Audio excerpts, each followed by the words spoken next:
Welcome to the Motherhood Alliance podcast, the podcast dedicated to empowering moms and families on their health and wellness journey. I'm Brittany Suttner. And I'm Andrea Rinkus. Together, we're here to explore holistic approaches that go beyond conventional medicine. Each week, we dive into topics that matter most to you. Everything from nutrition and mental health to alternative therapies and natural living. And whether you're a new mom navigating the early stages of parenthood or a seasoned pro looking for new ways to support your family's well-being, you're in the right place. Even better, all of our guests are local small business owners who you can actually talk to and work with. You can learn more about today's guest and connect with hundreds of other health and wellness professionals through our informative and easy-to-use directory at motherhoodalliance.com. Before we get started, keep in mind that this podcast is for informational and educational purposes only and is not a substitute for personal healthcare advice. Please consult your healthcare provider before making any changes based on the podcast content. Thank you for joining us on this journey. Are you ready to help your family thrive? Let's get started. Hi, we are Britt and Drea from motherhoodalliance.com, and we are excited to welcome you to a 4-episode series with Lindsay Seefeldt, a doctor of physical therapy who specializes in oncology rehab and lymphatic services. Lindsay is the owner of Uplifted Oncology Rehab in Green Bay, Wisconsin, and she brings a wealth of knowledge and expertise to her practice. She's a PORI-certified comprehensive oncology rehabilitation specialist, meaning she's specially trained to support cancer patients at any stage, whether they're newly diagnosed, going through treatment, or entering post-treatment survivorship. But that's not all. Lindsay is also a certified lymphedema therapist, helping those with lymphatic concerns and lymphedema find relief and regain their strength. We're so excited to have Lindsay on the podcast today to talk about how she's helping people heal and thrive after a cancer diagnosis, as well as what we can do now for cancer prevention. Let's dive in. Hey guys, welcome back to the podcast. We're super excited to have Dr. Lindsay back here. We had an awesome conversation in the last episode talking about bras and breast health. That was absolutely fabulous. If you guys did not listen to that, or the first episode talking all about oncology rehab, that was also excellent. So make sure you guys go back and check those out. But in this episode, we're going to be talking about our lymphatic system. So we did touch about those in those other 2 episodes, but this one we're really going to dive into it, and I'm really excited for this conversation. So let's just start basic. What is the lymphatic system and why is it so important to our overall health? Yeah, I'm such a geek with this topic. I've been doing lymphatic work over 10 years, so I really know the lymphatic system well. And it's a system I think people don't really understand the importance of, but this is our powerhouse. This is where our body maintains things. This is where our body fights diseases and infections. So our lymphatic system is head to toe. It is just like our vascular system. So if you can imagine, all the veins and everything that travels everywhere, our lymphatic system very much mirrors that. It webs all the way through everything. And so, it's in our skin, it's in our, like around our muscle tissue, it's deep in our gut system. It's everywhere. And so what our lymphatic system does is there's a few things. Number one, it maintains the water balance between all of our tissues. So, we need to have, our cells nice and plump and healthy. And so our lymphatic system will help pull in good fluids. It'll take all the cellular debris out of the cell. So there's this constant exchange for healthy and bad. So that is what our lymphatic system will do there. The second thing is this is where we fight diseases and infections.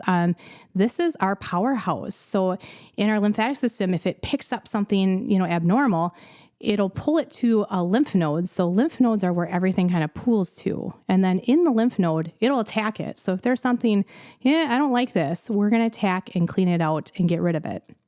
And then the last thing our lymphatic system does, it's a good transporter of hormones. So a lot of the different hormones that are running around our body, the lymphatic system will help with bringing it to different places. So those are the 3 top things that our lymphatic system does. It is so incredibly important. So that's amazing. So how does it work though? How does our lymphatic system, drain everything? Does it do it on its own? How does that work? Yeah, there's no heart to pump it, like you said, with the circulatory system. Yeah. Our lymphatic system only moves via one way, and that is actual muscle contraction and movement that helps catapult the fluids. So our lymphatic system is like a one-way valve. And so, when we're resting, the valve is closed, but then when we have some kind of movement or muscle contraction or even massage, I didn't mention that, it'll open up the pathways and it'll catapult the fluid up where it needs to go. And so just like you had mentioned, our heart pumps our blood. We only can get the lymph moving via muscle contraction and movement or massage. So where does it drain to? Like, I assume you have, your body rejuvenates new lymph fluids, and where does it drain to? Where does the old stuff go? So everything comes back to the lymph nodes. So we have clusters of lymph nodes in our body. So the main areas we hold it are groin, our abdomen, our armpits, and then right above our collarbone. So we have hundreds and hundreds of lymph nodes. So everything will get pulled to the lymph node. And then from the lymph node, it usually gets picked up back up through our vascular system. And then our vascular system will then process the different areas. So it'll go to the kidneys and then we'll pee it out. It'll get deeper into our gut and then we'll poop it out. Sometimes it'll get processed in our liver. And sometimes, the lymph will just go back into the blood and it's just called blood. So our body is, I don't know, it's so incredibly smart. It just knows where to push it and move it. The master recycling machine, It right? is. That's exactly what it is. Okay, but we have a problem. A lot of people in today's age are very sedentary. So we talked in our last episode when we were talking about breast health, how bras can constrict the breast, which then can lead to lymph buildup. I'm assuming the same thing can happen if you're not moving your body a lot. So what are some indications that someone may have some buildup? Well, sometimes you can just see it visually, like the legs getting puffier. I give this example all the time, but you think of, grandma and grandpa that are in their 90s, then what do? They do a lot of sitting. Well, they accumulate a lot of times fluid in their lower leg. And I mean, obviously there can be other reasons for that, but it's because grandma and grandpa aren't moving as much. And so visual fluid filling is one thing you can notice. Sometimes people have you'll just feel like brain fog or just full or, a tightness, with an extremity or your abdomen. So, your body will give you kind of red flags that, maybe some of this fluid is a little stuck and not moving. So then what can you do to intentionally keep your lymphatic system flowing optimally? You said movement, right? But are there specific modes of exercise? Is swimming better than biking? Because biking, you're kind of sitting and your legs are pumping and your upper body's not doing anything. Or is it really just any type of movement is helping? Yeah, I think it's just, you have to move, period. And I don't care how you move. You've got to pick what you enjoy doing. So, I'm not a big biker, so I'm not going to pick biking. So, but I love, exercising my whole body. So it's really, I don't care how you move. You just have to move. It's just, do whatever makes you happy. Yeah, perfect. Okay, but then there's also, I'm thinking about in the fitness industry, which is Drea and our background, there are some movements that are a little bit more maybe loaded, meaning running has a little bit more of that bounce to it. Rebounding is a kind of a new thing that's really popular. Is this something that's recommended? And then if it is, what are some other tools that can also help accommodate this? Yeah. Oh, you segued right into that one. That's perfect. Rebounding. Yeah. Yes. So rebounding is basically like a little trampoline, and you don't have to be a kid to use it. So just literally getting on and just bouncing. When you bounce on a trampoline, it literally activates every single cell in your body, and it really helps drive and pull and move the fluid out of, different areas that we don't want it. So, you don't have to, do the full out, you can envision jumping way up and down. You can sometimes just even get your ankles moving. So you're just doing a little bit of a bounce. So that is easy way to do it. We just got a little rebounder for Christmas for the boys, and honestly, it was partially for me too. But how often do you recommend doing something like that? I tell people find at least one time a day you're doing something like that. Sure. Where you're getting on. I like to, I'm spoiled. I have one in my clinic. So I have a rebounder and a vibration plate, which I'll talk about here in a minute. So I am constantly in between patients, or if I'm looking at my phone, I'm just going to go bounce a little bit on the trampoline or go on my vibration plate. So, I'm finding I always try to incorporate into my day, and I'll teach my patients that as well. Okay. How can we tie this into your regular day routine so it doesn't seem so like a chore to do? Right. And it's not like you have to pull up a YouTube video and do the full out workout videos on rebounders because No. you can get crazy with those. And those are good workouts. But what you're saying, even just a little bit of a bounce. movements is just fine.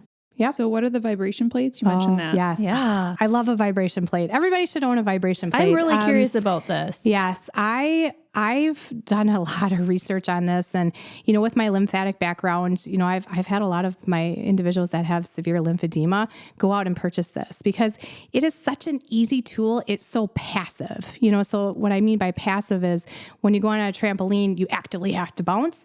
When you're using a vibration plate, you don't have to think about it. You just stand there or you sit there. And so you can use the vibration plate in so many different ways. Just like the rebounder, everything is moving and jiggling. So we're catapulting the fluid out of your body. So you can either stand on a vibration plate and you'll feel it like all the way head to toe. Sometimes patients that maybe do a lot of sedentary work and they're at their office, I'll have them get a little vibration plate and put it underneath their desk so they can put their feet on it. So it's vibrating their lower legs. Oh, okay. Or individuals that can't maybe tolerate standing on it because of, like maybe balance issues and safety issues. Sometimes even just laying down and putting a pillow on the vibration plate, and then they put their legs on the vibration plate. That's just another great tool to use as well. When you're talking about the vibration plate, I'm thinking like in the 1950s or whatever, they had those like vibration, machines, but they had a different idea of like, this is how you lose weight. Yeah. But actually they were onto something. This is pretty much basically the modern day version of that. So they were onto something. And I think they were, back then it was like to reduce cellulite and all that kind of stuff. But oh my gosh, the vibration plate does this similar thing. It really moves that lymphatic system. Well, and I think people are constantly looking for less effort, more bang for your buck opportunities. Yeah. But this also makes me think about how valuable this could be for people, like you said, who maybe don't have as much mobility or balance, but like the older population that still needs that lymphatic drainage and just can't do it on their own anymore. Or even if, one of us who is in our 30s and 40s, like we got injured and we kind of weren't able to move as much. Maybe you broke your leg or something, like to have a vibration plate and be able to know that you're at least still getting some of those benefits, even though you can't move the way that you normally do for that short time period. Yeah. You can definitely tailor it. I think it goes for like any age group, but I've seen it for the older population, like you had mentioned that, maybe are wheelchair bound or they just can't physically do a whole lot of moving and they're suffering from a lot of swelling issues. This is a great way that they can just put their feet on it and get things moving and changing for them. And they feel so much more comfortable. Yeah. They should put that all in nursing homes. They should. Yeah. Yes. Wow. I've also seen you talk about sauna being beneficial. Yes. Let's talk about that. How does heat or warmth how is sauna? Is it the infrared? Is that kind of, or is any kind of sauna? Is it the warmth? Yep. You want to sweat. Like that's kind of the bottom line. Our skin is the biggest organ in our body, and lymphatic fluid will flow out of our skin when we're sweating. Like sweating is part of what we have to do. That's how we can help eliminate toxins and the debris and all that kind of stuff. So just being in the presence of a sauna and you're sweating, you're actually moving that lymphatic fluid. So love a sauna. Okay. I have a sauna at home. I go in like twice a week. Yes. It's amazing. So obviously you say any kind of sauna is good as long as you're sweating. Great. How about like the temperature or the length of the time you're in there? Is there anything about that? I don't know research on like how long you need to be in there. It's kind of like, I tell people, do what you can do. Like we're all crazy busy. We all got lives. We got things to do. And I just feel like, designate what time you can.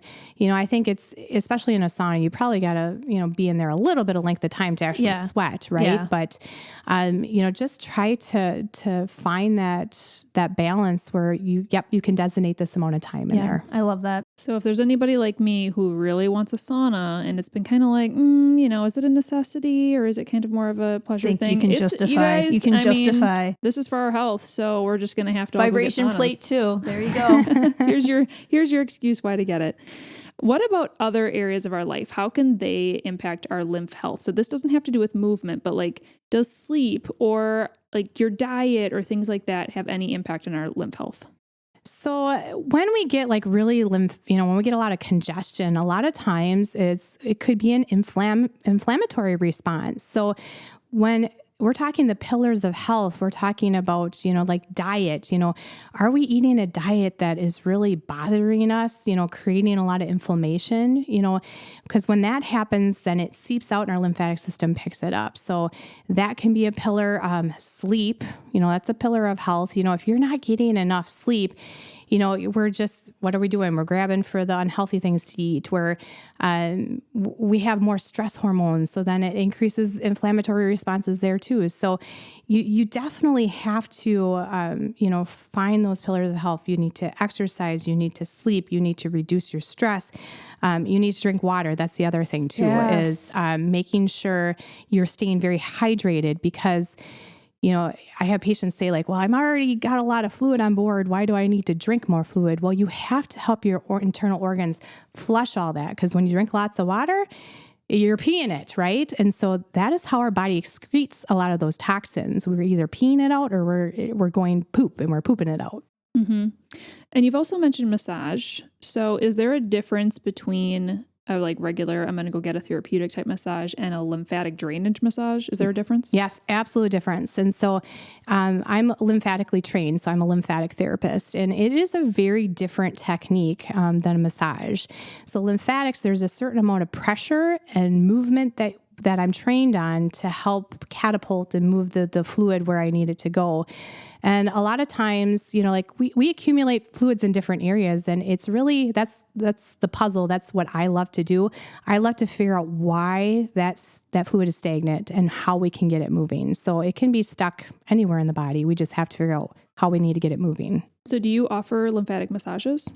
So I'm different than a massage. So I say it more lymphatic drainage. So I am more so not a wellness lymphatic therapist. I'm more of a very specific lymphatic drainage. So I'm kind of the individual that, okay, if you have a specific area of concern, whether it be your breast, whether it be your leg, whether it be your arm, I'm really trying to figure out why is that getting stuck and how do we need to get it moving. Okay. And then just to dig a little bit deeper into this, when you're doing a lymphatic drainage massage, essentially, are you doing it in a methodical way to kind of pump the system toward the lymph nodes? How is the intention built around it to clear that? Yes. Just like you said, I am focusing on getting it wherever it may be. I'm trying to steer it towards the lymph nodes, because that is ultimately where it needs to be. But if the lymph nodes are really stuck, then we need to drain the lymph nodes. So it's just kind of, like I said, reading the body and figuring out where you're stuck, and then trying to find pathways to open it up and teach you different ways that you can self-do it, or maybe modify different things that you're doing in your health that will help catapult that fluid out of that area we don't want it. Okay. And just like in the breast health one, I want to hear, because you're the expert here, and obviously this is a huge passion of yours, and you want to make sure you're taking care of yourself. So in the lymph area of expertise, what are you doing for yourself? And then how frequently? You mentioned, you hop on the vibration plate as often as you can, and it's just short snippets between patients or whatever you can do. But what is your routine? I'm all about patterns. So getting in habit of doing this, and especially my lymphatic drainage, I time it around my shower, because you really, to do an effective lymphatic drainage on yourself, you have to be naked, right? And you want a little private setting. So I do all my lymphatic work in the shower. So I'm working on opening up the lymph nodes. So when I work with clients, I'm teaching them, different areas that we need to open: the groin, the abdomen, the armpit, up at the collarbone. So it's waking up those lymph nodes, which I do in the shower. And then I work a lot of my breast tissue. So I'm doing a breast lymphatic drainage in the shower when I'm in there.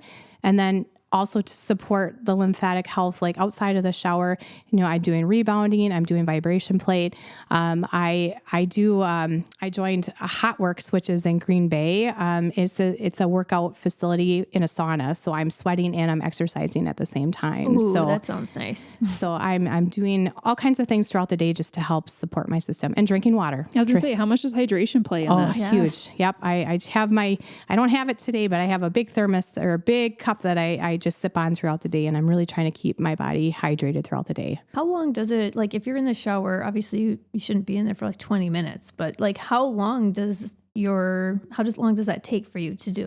It does not take long. Yeah. Okay. When I think initially maybe as you start getting like, oh, how do I do this? It might take a little bit longer, but I'm telling you, as I've been doing this for years, so I can do my whole lymphatic routine in under, probably 3-4 minutes. Okay. So it doesn't need to take long. No. That's what we need to tell people. Yep. It does not take long. And I'm sure people, like you said, they're kind of like, how do I actually do this? Where do I start? All that stuff. But you do have a free guide to a healthy lymphatic system on your website. So what is that? So that, when you go to my website, it automatically pulls up and you can get it emailed to you. But it just really kind of talks about the different, I give education about the lymphatic system, and then I give you tips on how to get the lymphatic system moving, and then, talk a little bit about lymphatic drainages. And then that's kind of what I do. How awesome. You're such a great resource in our area. And then you also do offer lymphatic evaluations, and that's in your office? Yes, that's in my office. What do those look like? So that is for individuals that do have those areas of concern, whether the doctor has told them or they can feel it themselves. And so, it's just like a mystery. I love like listening to your history, why is this being congested? What can we do? And so it's really evaluating, both listening and doing hands-on assessment. And then we really dive in deeper, like, okay, how can we specifically get your lymphatic system moving? Where you're stuck, what can you do? What lifestyle changes can you do to get that lymphatic system moving better? And I've seen amazing changes with my clients that, they're really getting their lymphatic system up and moving and cleared. That's amazing. I want to do all the things. Yep. I think I'm going to be ordering a handful of expensive things pretty soon because they're needed for my health, obviously. So this was a great conversation and so eye-opening. I mean, this really isn't being talked about enough. So we appreciate you being an expert that's local in our area. People can obviously reach out to you if they have more questions. What is the best way to contact you? Definitely hopping on my website. So Uplifted Oncology Rehab. I have a contacts tab. So if you click that, you can fill out the form there. Otherwise, my phone number is available on there too. So feel free to call, text.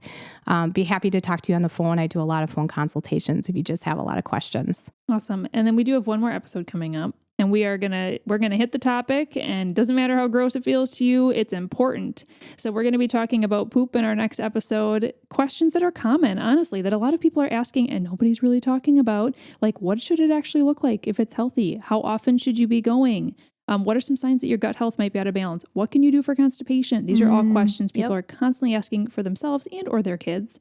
So we have that one coming up next.